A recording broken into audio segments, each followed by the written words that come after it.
some nice chats over lunch because I was slightly unprepared for this talk, and it was interesting to hear what some people thought would be interesting to hear about. And I had one comment and they said it would be nice to hear about what you were doing when you were the same age as a lot of the students are in this room.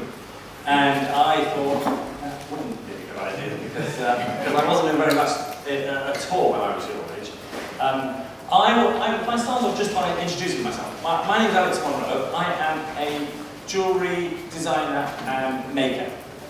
Hey, you got that great, thank you. I was born in the middle of nowhere in Suffolk, so I very much feel that I'm a Suffolk boy. As soon as I was able to get the money together, I left Suffolk because I wanted to move up to London, and now I live in London. I had an upbringing that was perfectly normal for me, and I'm older than 50 now, so it was a long time ago. But we didn't have much adult supervision, so I kind of ran a bit wild. And I did go to school on and off, and I was okay at school. School wasn't really particularly my thing. One of the big driving forces was that we lived near a huge estate where problem East London boys came to be reformed. And we had a lovely big house with lots of apple trees in it, and I had 3 sisters. And so they were constantly trying to get into our garden, into our house. So I kind of took it upon myself to defend my territory. We started off when I would build pits and bows and arrows and crossbows and all sorts of traps, and they still got in. And so in the end, I realised that I was probably about sort of 10 or 11.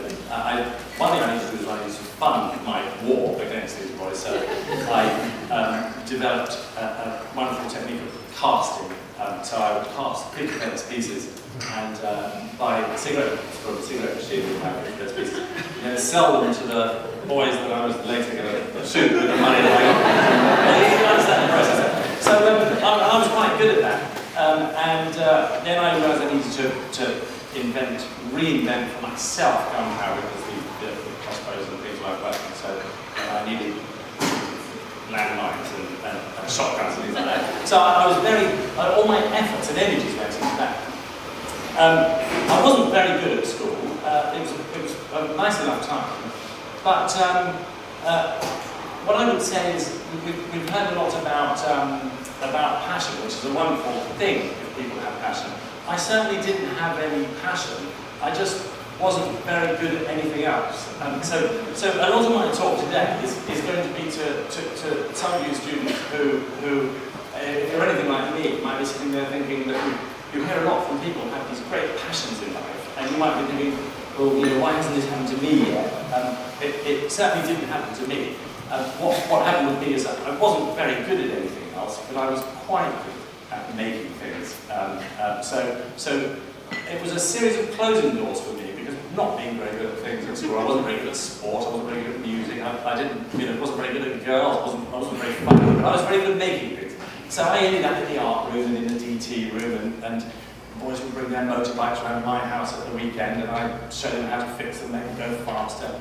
And it sort of just developed. But growing up in Suffolk in the 1970s, something that I loved was I loved pressing flowers, and I loved fashion. So I used to make myself pink PVC trousers and knit these great sort of early, sort of slightly punky jumpers and things. I'd very proudly go to the pub and get thumped on the nose. I was a pinky kid as well. So as soon as I could, I left Suffolk and moved up to London. I got a place at an art school to study jewellery, which I actually wanted to do fashion, but I didn't get into any fashion colleges. So again, jewellery was I thought that's as near to fashion as I'm going to get. I got on okay with the making of the jewellery, and I left. I did the course. It was a really good course that I did, and I left and I set up a little business on my own making jewellery. Now I run. That's me making some jewellery. Now I run a business. The business has grown. It's a limited company. We have I have more than 40 employees. I'm not quite exactly sure how many there are. There's also I have lots of places in Birmingham that help me make the jewellery. And the way that it works is I design a collection of jewellery, I make the prototypes, we do a sample range, and then we take it around the world to, you've got your slides, thank you. And we take it around the world and I do fashion shows, so we do Paris, New York, I do Tokyo and Melbourne and that kind of thing, and we show the jewellery to buyers. The buyers hopefully like it. It's quite exciting because I have quite a large business with a many £1 million turnover and all these people who have mortgages and kids and all that sort of thing. And if I don't design a nice collection of jewellery, I'll take it to a show and the buyers won't buy it, and I will be bankrupt and everyone will be unemployed and the whole thing falls down. So that keeps you on your toes slightly. There's at no point, it's very much, the nice thing about the fashion world is that it's very much a meritocracy. So I have to perform, I have to produce this collection every 6 months, and it has to sell to boutiques across Australia, across the Middle East, across North America, South America, Europe, UK, or the whole thing will collapse. So I've just done a collection, and we've done the shows, and it sold well, and I breathed a sigh of relief. And as I was breathing a sigh of relief, everyone was saying, so what's your next one? And so as I breathe that sigh of relief, I have a terror growing in my stomach. And again, that doesn't feel like passion to me. That feels like absolute fear of failure. And I'm just at that stage at the moment. I'm flying off to New York next week, and I'm seeing Vogue in New York, and they're quite a scary bunch, and they're all saying, can't wait to hear what you've got for us. I'm meeting a shop called Anthropology in Philadelphia, and they're all saying, they want me to design lots and lots of stuff, and they're all saying they can't wait to see what I've got for them. And at the moment, my plan is to take a sketchbook on the plane. I'll say I hope something comes from I'm sort of on my way over there. But I've been doing it long enough. Things normally come together in the end. I've gone completely off piste with my notes here. So I'm going to have a quick look. Sometimes when you're giving talks, you try and do a note, so everything swims on the page and doesn't really work. So that's essentially how I run my business. The best bit for me is what that has given me. Having a business and having a good name for my brand of jewellery opens doors, and I think you can click some slides, but I'm completely lost. So here's the piece of jewellery that I make. Somewhere in the audience is Lois, she has a necklace on, so that's nice to see. This is a well-known pieces that this kind of signature pieces of need, so no big shades. One of the lovely things that I do with my work is that I have these great opportunities. So Bloomsbury approached me and asked me to write a book, which is part memoir and part about making what drives people to make it. And I have a chapter in the book called The Bee, so I could talk to you for an hour or two about the bee and the design and the making process and what it represents and everything like that. I'm not going to because that would be too long. Here's another kind of quite signature piece. It is the most catchy ring in the sense that it catches all of the clothes and ruins them. So don't like that one. But it was a good fun piece and another representation.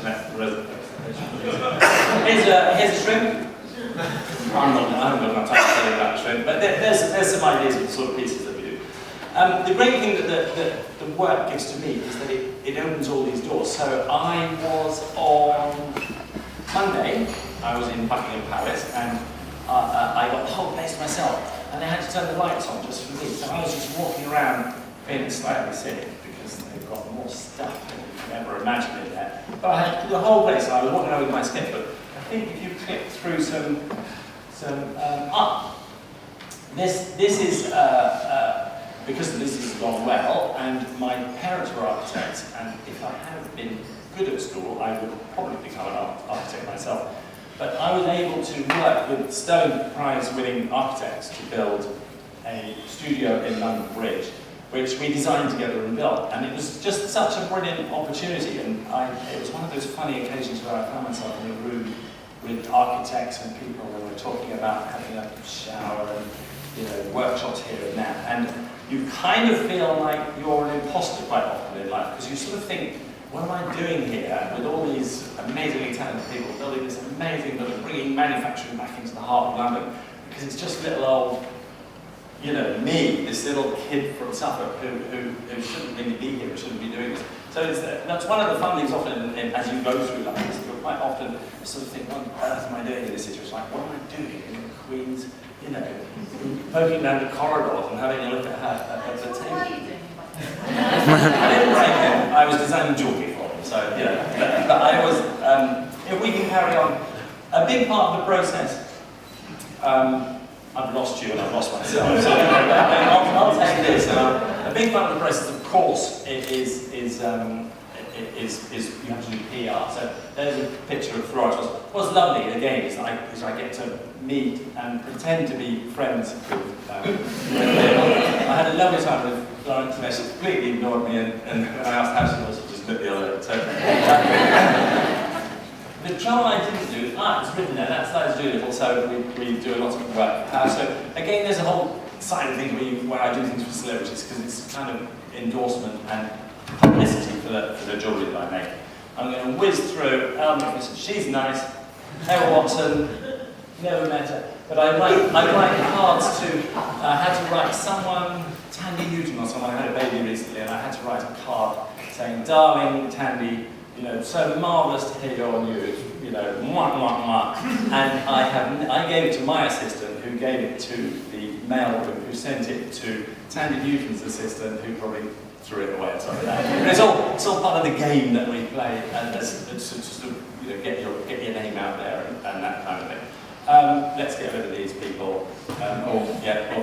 Kind of fun sometimes we do photo shoots and stuff like that, which I love, because it's quite a sort of glamorous, exciting thing where you're having models and studios and photographers, and we make some little short films and that kind of thing.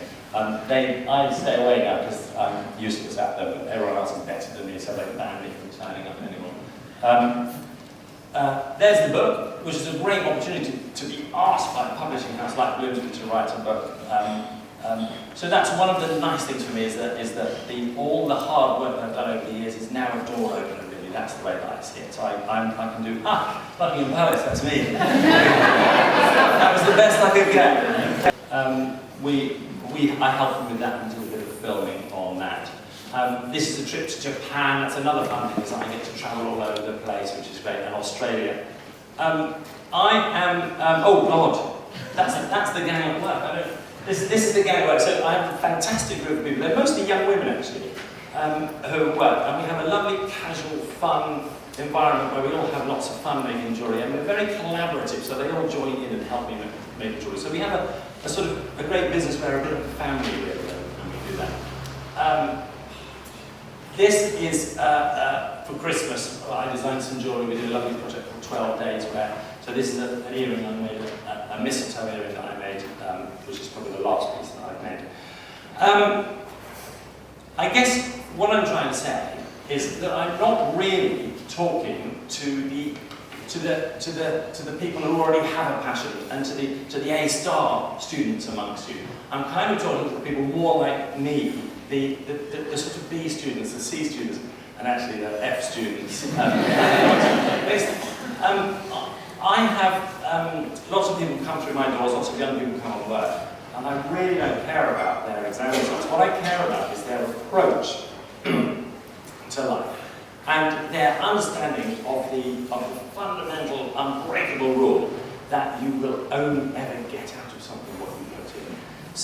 So no matter what way you go about anything, if you get a placement and someone asks you to make a cup of tea on your first day, you could make that cup of tea, or you could make the tea, you could clean the kitchen area, you could sort out the tea bag pots, and you could scrub all the cups that haven't been washed properly forever. So you can put a little bit extra in, and if you do that, you will get back that extra amount. It's a really easy and simple equation. I employ lots of people all the time.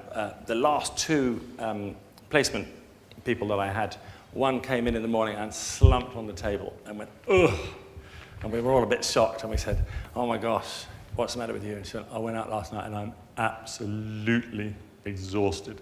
So we kind of said, well, take it easy, and when you're ready, you can do some work. The other person comes in 10 minutes early and says, can I make you a cup of tea? And what have you got for me? And how can I do it? And obviously, I'm going to keep on longer, the enthusiastic one. I'm going to employ her again if she asks for work. So what I'm looking for, and in my world, it's not actually about the results in per se. It's about how hard you've tried and how much you're willing to put in, and how being a kind of a B or a C'er, and being someone who hasn't got a clear passion, how much you're willing to give something a go, really. And something I've heard before in a lot of the other talks is whether you're willing to perhaps make a bit of a risk, put yourself out on a limb, have a crack at something.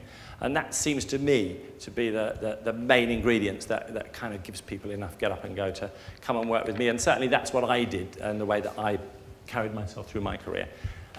7 seconds over. Thank you very much.